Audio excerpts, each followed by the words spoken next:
പിണറായി വിജയൻ വരുന്ന ഒരു പരിപാടികളും ആർക്കും കാണേണ്ടെന്ന് തോന്നുന്നു. ഇപ്പോൾ തിരുവനന്തപുരത്തെ കഴക്കൂട്ടത്തെ കഴിഞ്ഞ ദിവസം ശബരിമലയുടെ ഇടത്താവളത്തിന്റെ ഉദ്ഘാടനത്തിന് വേണ്ടി നമ്മുടെ ബഹുമാനപ്പെട്ട മുഖ്യമന്ത്രി പിണറായി വിജയൻ വരുമ്പോൾ അവിടെ കാലിക്കസേരകൾ. ഇതിനു മുൻപ് ഈ കാലിക്കസേരകൾ വിവാദമായത് ശബരിമല ആഗോള അയ്യപ്പ സംഗമ വേളയിലായിരുന്നു.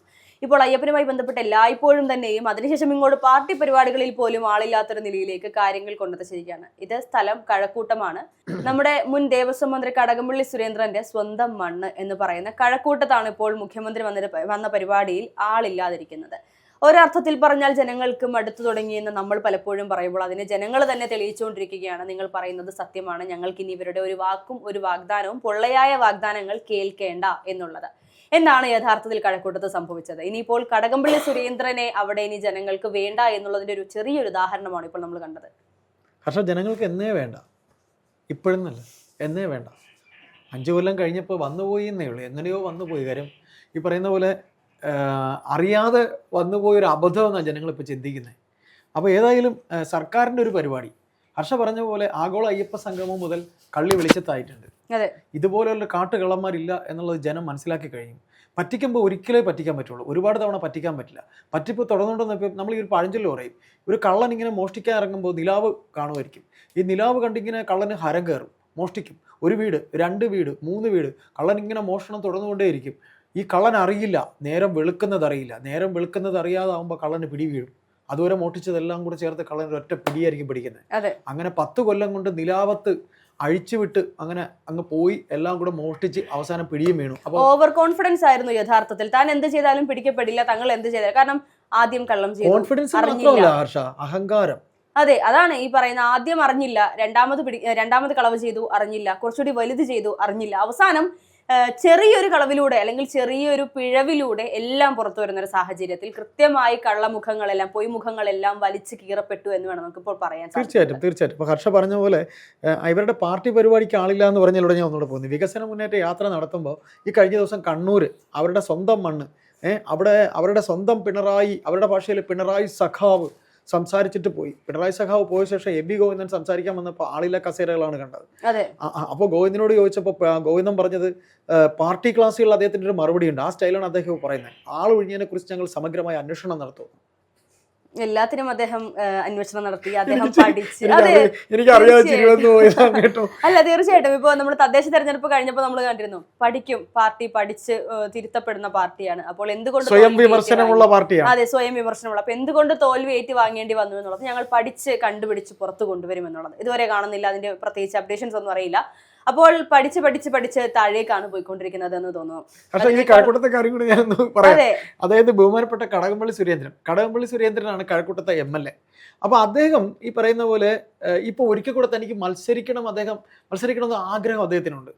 കാര്യം അങ്ങനെ ഒരു സ്ട്രാറ്റജി അദ്ദേഹം ഉണ്ടാക്കി വെച്ചിട്ടുണ്ട്. അതിന് ഉദാഹരണം ഞാൻ അതോട് പറയാം. ഈ തദ്ദേശ ഇലക്ഷൻ വന്നപ്പോഴത്തേക്ക് ഈ പാർട്ടിയിൽ താഴെക്കടയുള്ളവരെ കുറിച്ച് നമ്മൾ പലപ്പോഴും ചർച്ച പറഞ്ഞിട്ടുണ്ട്. ബ്രാഞ്ച് ലോക്കലിലൊക്കെ ഉള്ള ആൾക്കാർ, അവരൊക്കെ ശരിക്കും പാർട്ടിക്കാരാണ്. അപ്പോൾ അവിടെയുള്ള അതിനകത്ത് നിന്നാണ് ഒരു കൗൺസിലർ ഇലക്ഷൻ ആളെ തിരഞ്ഞെടുക്കുന്നത്. അതിൽ ചില പാവം സഖാക്കൾ അവരുടെ പഴയ മണ്ഡലത്തിൽ ഒരിക്കൽ കൂടെ മത്സരിക്കാമെന്ന് പറഞ്ഞ് തയ്യാറായി. അതിൽ സ്ത്രീകളുണ്ട്, പുരുഷന്മാരുണ്ട്. ചിലരോട് ഈ കടകംപള്ളി തന്നെ പറഞ്ഞു മത്സരിക്കണം, തയ്യാറായിക്കുമെന്ന്.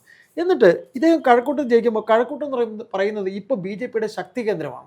അവിടെ ഇദ്ദേഹം ചിലരെയൊക്കെ സോപ്പിട്ട് വെച്ച് വോട്ട് മറിക്കുന്ന ഒരു പരിപാടി അദ്ദേഹം ചെയ്തുകൊണ്ടിരിക്കുകയാണ്. ആ വോട്ട് മറിക്കൽ തന്ത്രത്തിനായിട്ട് അവരെ അനുകൂലിക്കാനായിട്ട് ചില ഡമ്മികളെ വെറുതെ സ്ഥാനാർത്ഥിയാക്കി ഇട്ടു കൊടുക്കും. എന്ന് വെച്ചാൽ കഴിവ് കെട്ട ഏതെങ്കിലും CPM-കാരെ അതുവരെ ആരും അറിയാത്ത ചിലതിനൊക്കെ അങ്ങനെ സ്ഥാനാർത്ഥിയാകും. അപ്പോൾ വോട്ട് ആർക്ക് പോകും? കഴിവുള്ള BJP-കാർക്ക് പോകും. അങ്ങനെയാണ് കടകംപള്ളി സുരേന്ദ്രൻ ഒരു സ്ട്രാറ്റജി തിരുവനന്തപുരത്ത് വർക്കൗട്ട് ചെയ്തത്. അതിൻ്റെ പേരിൽ പാവം പാർട്ടി പ്രവർത്തകരായിട്ടുള്ള ചിലർ സ്ഥാനാർത്ഥികൾ, മോഹമല്ല, അവർ കൗൺസിലർ ആയിരുന്നവരാണ്. അവർ കൗൺസിലറിനപ്പുറം MLA ആകണമെന്ന് മോഹമൊന്നുമില്ലായിരുന്നു. അങ്ങനെയുള്ളവരെയൊക്കെ വെട്ടിയിട്ട് ഇദ്ദേഹത്തിൻ്റെ ആൾക്കാരെ നിർത്തി ജയിപ്പിച്ചു. അപ്പോൾ അങ്ങനെ ജയിപ്പിക്കുമ്പോൾ നിങ്ങളെ തദ്ദേശത്തിൽ ഞാൻ നിർത്തി ജയിപ്പിച്ചതാണ്, വോട്ട് എനിക്ക് മറിച്ചു തരണം. ആ വോട്ട് മറിക്കൽ കച്ചവടം മുറിഞ്ഞു. കാര്യം എന്നും കള്ളത്തരം കാണിച്ചാൽ പിടിക്കില്ല എന്ന് ചിന്തിക്കാൻ പറ്റില്ല. ഈ അണ്ടർഗ്രൗണ്ട് പണികൾ എന്നൊക്കെ പറയുന്നത് എന്നെങ്കിലും പിടിക്കും. കാര്യം നമ്മൾ നാടൻ ഭാഷയിൽ പറയാം അടിയിൽ കൂടെ പണിയുക എന്ന് പറയും. ഈ അടിയിൽ കൂടെ പണി എപ്പോഴെങ്കിലും പിടി വീഴും. അങ്ങനെ അത് പിടി വീണാണ് ഈ ചട്ടൻ മറ്റേ പൊട്ടനെ ചതിച്ചാൽ അങ്ങനെ ഒരു പഴഞ്ചൊല്ലുണ്ടല്ലോ. അതെ, ദൈവം ചതിക്കും. എനിക്ക് അത് സബ്ജക്റ്റ് ദൈവം ചതിക്കും. എനിക്കത് ക്ഷമിക്കുക, എനിക്കത് പെട്ടെന്ന് വന്നില്ല. അപ്പോൾ അത്തരത്തിൽ കടകംപള്ളി സുരേന്ദ്രൻ ഒരു കുരുക്ക് പാർട്ടി അല്ലെങ്കിൽ ശബരിമല അയ്യപ്പൻ തന്നെ പണി കൊടുത്ത് കൃത്യമായി ഇപ്പോൾ കുരുങ്ങി നിൽക്കുകയാണ്. കഴിഞ്ഞ ദിവസം അദ്ദേഹം പോറ്റിയെ കാണാൻ പോയ കേസ് ചോദിച്ചപ്പോൾ ഞാൻ ഒരു പ്രാവശ്യമല്ല 40 പ്രാവശ്യം കാണാൻ പോകും, എന്നെ പിടിക്കാൻ പറ്റിയില്ലല്ലോ. ഇതിപ്പോ അദ്ദേഹത്തിന് സേഫ് ആയിട്ട് നിർത്തിയിരിക്കുന്നത് ആരാണ്? ബഹുമാനപ്പെട്ട മുഖ്യമന്ത്രി പിണറായി വിജയനാണ്. പക്ഷേ അദ്ദേഹം ഇപ്പോൾ അദ്ദേഹത്തെ സേഫാക്കി നിർത്തുന്നതിന് പിന്നിൽ കൃത്യമായ കാരണമുണ്ടാകും. കാരണം പിണറായി വിജയനെ സംരക്ഷിച്ചുകൊണ്ട് അല്ലെങ്കിൽ അവരുടെ കുറെ പ്രവർത്തനങ്ങൾ സൽപ്രവർത്തകർ പിണറായിയെ സംരക്ഷിച്ച് എങ്ങനെയെന്നറിയാം ഹർഷ? അതായത് ഈ പാർട്ടി പിടിക്കുക എന്ന് പറഞ്ഞൊരു പരിപാടിയുണ്ട്. ഈ സംഘടനയിൽ പാർട്ടി ഒരു ദേശത്ത് പിടിക്കുക എന്നുണ്ട്. ഈ തിരുവനന്തപുരത്ത് പാർട്ടി പിടിക്കാൻ ഒരു വേള പിണറായിയെ സഹായിച്ച ഒരു വ്യക്തിയാണ് കടകംപള്ളി. ഇന്നലെ വരെ VS-നോടൊപ്പം നിൽക്കുകയും ഇന്ന് പിണറായി നൽകിയ മോഹന വാഗ്ദാനത്തിൽ വിഴുങ്ങി പിണറായി മന്ത്രിസഭയിൽ മന്ത്രിയാക്കി. എന്നിട്ട് അന്ന് വരെ VS-നൊപ്പം നിന്ന ഈ പറയുന്ന കടകംപള്ളി കളമാറ്റി ചവിട്ടി പിണറായിക്കൊപ്പം പോയി. പറഞ്ഞോളൂ. തീർച്ചയായിട്ടും അത് തന്നെയാണ് ഇപ്പോൾ കള്ളന്മാരെല്ലാവരും ഒരുമിച്ച് ചേർന്നാലാണ് ചേരേണ്ടതേ ചേരൂ എന്ന് പറഞ്ഞാൽ ഒരു വൈബ് അങ്ങ് കറക്റ്റ് ആയി പോയിക്കൊണ്ടിരിക്കുകയാണ്. അപ്പോൾ കടകംപള്ളിയെ പൂർണ്ണമായും തള്ളിക്കളയാൻ പിണറായി വിജയനും സാധിക്കില്ല ഇപ്പോഴത്തെ സാഹചര്യത്തിൽ. അത് തന്നെയാണ് ഇവിടെ നമ്മൾ കണ്ടുകൊണ്ടിരിക്കുന്നത്. അതുകൊണ്ട് പക്ഷേ CPM-ന് കൃത്യമായി അറിയാം, വരുന്ന നിയമസഭാ തിരഞ്ഞെടുപ്പിൽ കഴക്കൂട്ടത്ത് കടകംപള്ളി സുരേന്ദ്രനെ നിർത്തിയാൽ പൊട്ടി. അതോട് തന്നെ കൃത്യമായി CPM-ന് അറിയാം കഴക്കൂട്ടത്ത് കടകംപള്ളി സുരേന്ദ്രനെ വീണ്ടും മത്സരിപ്പിച്ചാൽ അവിടെ എന്തായിരിക്കും സംഭവിക്കാൻ പോകുന്നത് എന്നുള്ളത്. ഇന്നത്തെ സാഹചര്യത്തിൽ പൂർണ്ണമായും ഈ പറയുന്ന കടകംപള്ളി പ്രതിയായി മാറിയില്ലെങ്കിൽ പോലും പ്രതിസ്ഥാനത്ത് തന്നെയാണ് നിൽക്കുന്നത്. ചോദ്യം ചെയ്യൽ ഒരിക്കൽ കൂടി ഉണ്ടായാൽ തീർച്ചയായും അദ്ദേഹം ജയിലിലേക്ക് പോകുമെന്നുള്ളതിൽ യാതൊരു സംശയമില്ല. അത് പൊതുജനങ്ങൾക്കും മാധ്യമങ്ങൾക്കും അറിയാം. അത് ED അന്വേഷണം നടന്നുകൊണ്ടിരിക്കുന്നുണ്ട്. അപ്പോൾ ഇനി കടകംപള്ളിയെ മത്സരിപ്പിക്കുമോ, അങ്ങനെ ഒരു റിസ്ക് എടുക്കാൻ തയ്യാറാകുമോ എന്നുള്ളത് സംശയമാണ്. പക്ഷെ കടകംപള്ളിക്ക് മാറി നിൽക്കാൻ പറ്റില്ല.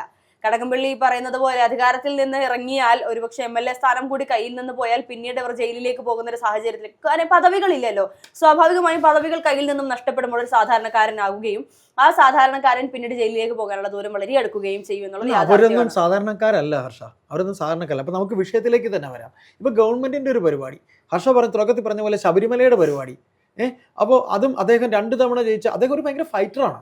ഈ നമ്പറുകളൊക്കെ ഉള്ളതുകൊണ്ട് തന്നെ ശോഭാ സുരേന്ദ്രനെ തോപ്പിച്ചു, വി മുരളീധരനെ തോപ്പിച്ചു. അപ്പോൾ അങ്ങനെ തോൽപ്പിച്ച കടകംപള്ളി സുരേന്ദ്രനെ സർക്കാരിന്റെ ഒരു പരിപാടിക്ക് അദ്ദേഹത്തിന്റെ രാജാവായ ബഹുമാനപ്പെട്ട പിണറായി വിജയനെ അവിടെ കൊണ്ടുവന്നപ്പോൾ 50 ആള് പോലും ഇല്ല. അപ്പോൾ അങ്ങനെ നാണം കെട്ട് നാറി നിൽക്കുന്ന ഒരു അവസ്ഥ ഇന്നലെ തിരുവനന്തപുരത്തുണ്ടായി. അതെ, എന്തായാലും CPM-ന്റെ സൈബർ ഹാൻഡിലുകൾ ക്യാപ്സ്യൂളുകൾ ഉണ്ടാക്കി തുടങ്ങിക്കോളൂ എന്ന് പറയണം. കാരണം അന്ന് ബഹുമാനപ്പെട്ട സംസ്ഥാന സെക്രട്ടറി MV ഗോവിന്ദൻ മാസ്റ്റർ പറഞ്ഞതുപോലെ ഇതൊക്കെ AI ചിത്രങ്ങളാണ് എന്നൊരിക്കൽ കൂടി പറയാൻ സാധിക്കില്ല. സമഗ്രമായ ഒരു അന്വേഷണം തീർച്ചയായിട്ടും. അപ്പോൾ ആ അന്വേഷണത്തിലൂടെ പുതിയൊരു ക്യാപ്സ്യൂളുകളുമായി ഇവർ രംഗത്ത് വരും എന്നുള്ളത് തന്നെയാണ്.